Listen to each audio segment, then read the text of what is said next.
Interjeksi apa saja ya? Kalau ajakan, ayo, mari, yuk.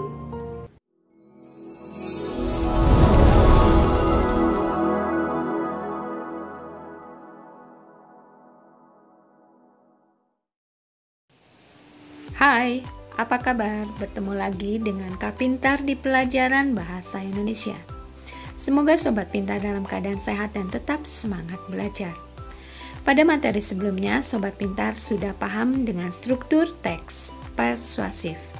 Hari ini, Sobat Pintar akan mempelajari kaidah kebahasan teks persuasif. Bagaimana? Sudah siap belajar?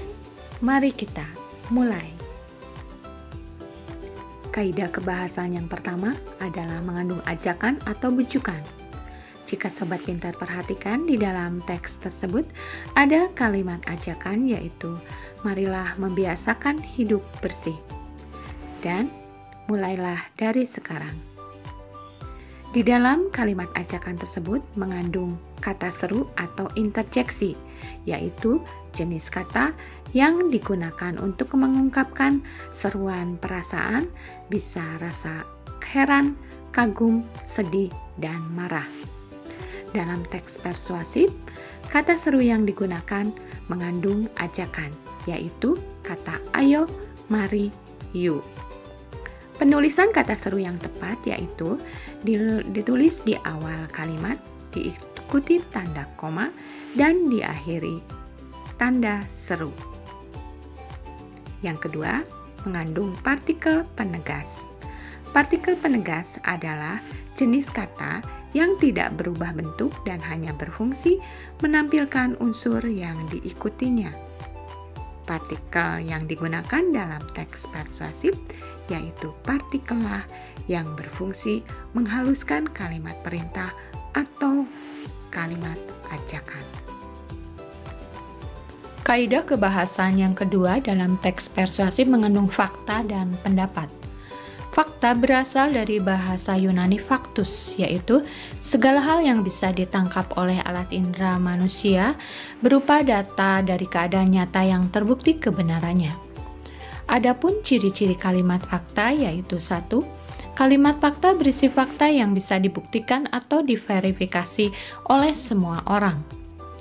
2. Kalimat fakta bersifat objektif, artinya kebenarannya sesuai kenyataan. 3. Kalimat fakta bisa menjawab 5W 1H atau adik Simba. 4. Kalimat fakta berisi angka data yang menunjukkan statistik atau jumlah sebenarnya. Berikut ini perhatikan kutipan teks persuasif dan silakan tunjukkan oleh kalian mana yang termasuk kalimat fakta. Penggunaan narkoba di masyarakat semakin marak. Badan Narkotika Nasional BNN mencatat jumlah penyalahguna narkoba di tanah air mencapai 3,5 juta orang pada tahun 2017. Bahkan 1 juta orang diantaranya sudah menjadi pecandu. Hal ini sangat memprihatinkan. Nah, dari teks ini tentunya Sobat Pintar bisa menentukan mana yang termasuk kalimat fakta. Yang termasuk kalimat fakta adalah sebagai berikut.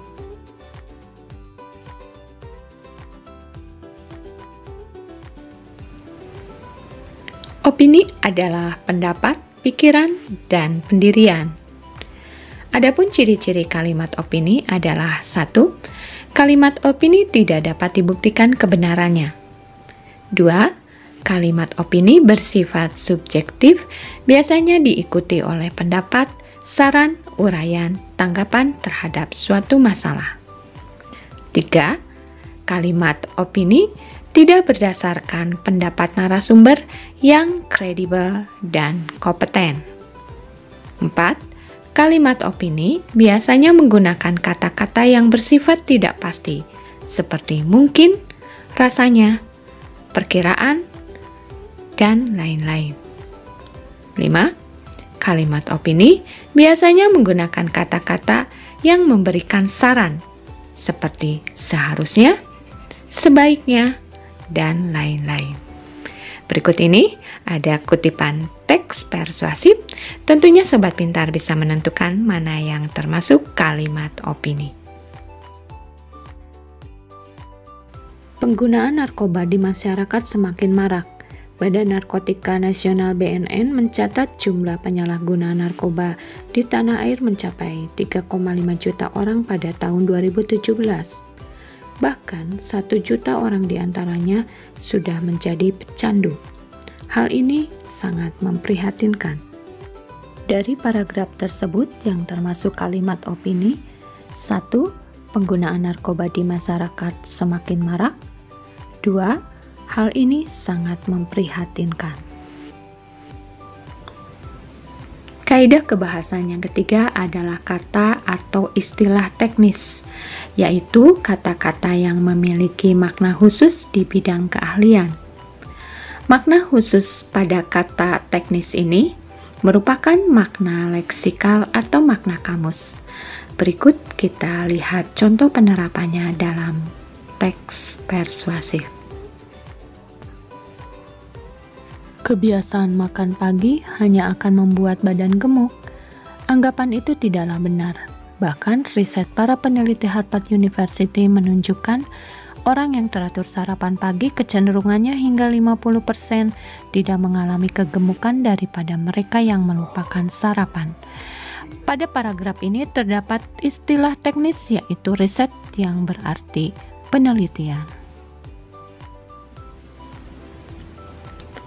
Sampah organik mudah terurai. Hal ini tidak berarti kita bisa membuangnya sembarangan. Jika membuangnya di mana saja akan berisiko terhadap kerusakan lingkungan. Sampah organik akan menyebarkan bau tak sedap karena membusuk. Banyak orang masih mengabaikan hal tersebut. Padahal kita mengetahui bahwa lingkungan bersih akan membuat suasana menjadi nyaman. Jadi, buanglah sampah pada tempatnya. Sobat Pintar, di sini kita akan menyoroti konjungsi jika, karena, jadi. Ini termasuk konjungsi kausalitas.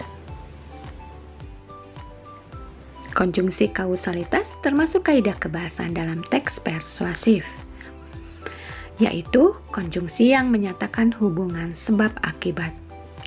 Adapun konjungsi kausalitas terbagi atas 1. Konjungsi kausal syarat, yaitu konjungsi yang menyatakan hubungan sebab akibat dengan menempatkan syarat di dalam kalimatnya. Sebagai contoh, jika membuangnya di mana saja, tetap berisiko terhadap kerusakan lingkungan. Selain kata jika, ada juga bila, kalau.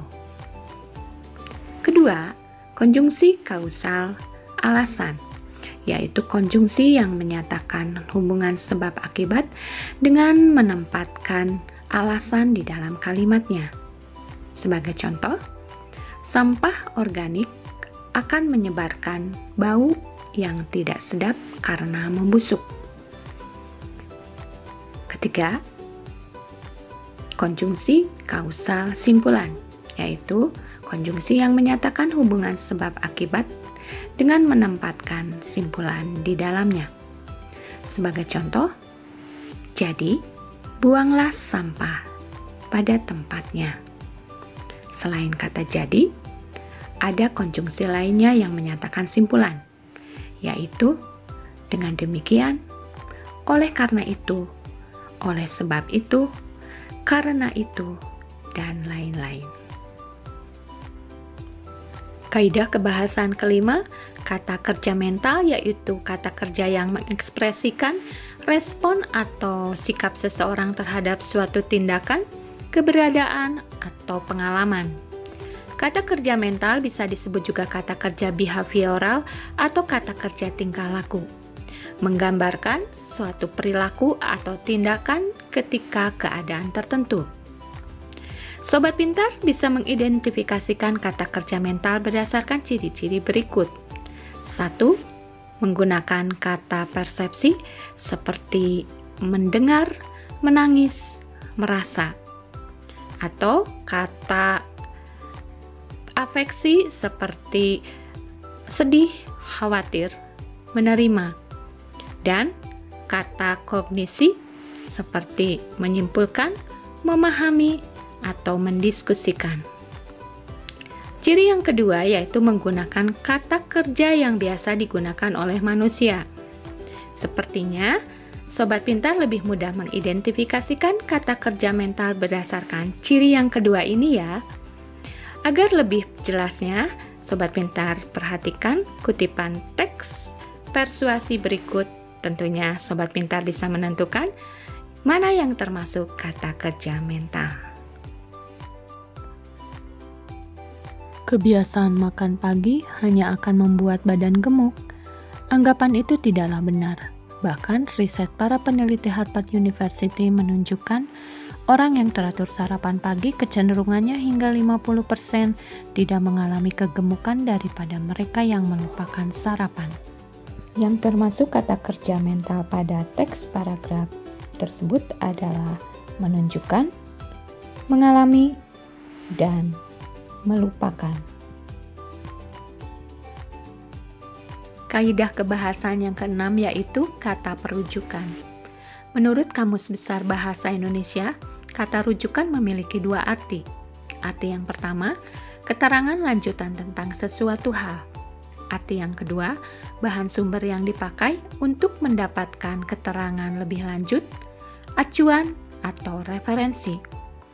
Jika disederhanakan, pengertian kata rujukan adalah kata ganti yang dipakai untuk menunjukkan kata lain yang telah digunakan sebelumnya sebagai pengganti dari kata aslinya. Agar lebih jelasnya, yuk kita lihat penerapannya di dalam teks persuasif. Sekarang, Sobat Pintar perhatikan kutipan teks persuasi berikut. Kita lihat kalimat ketiga yang berbunyi, saatnya Anda mulai menggali dan mengembangkan potensi itu.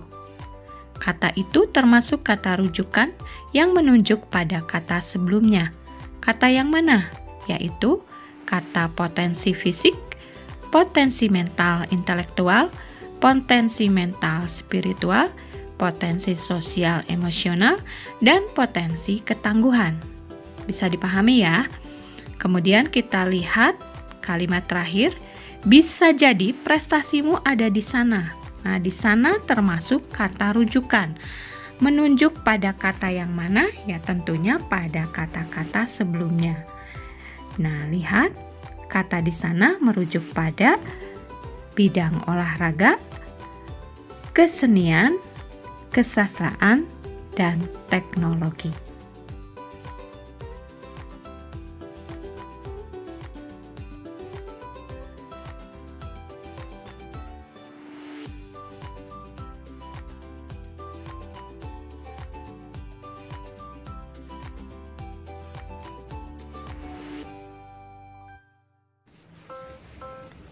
Sekarang Sobat Pintar sudah paham ya dengan kaidah kebahasaan di dalam teks persuasi. Semoga materi hari ini bermanfaat. Sampai bertemu lagi dengan materi-materi berikutnya. Jangan lupa like, komen, dan subscribe. Terima kasih sudah menonton.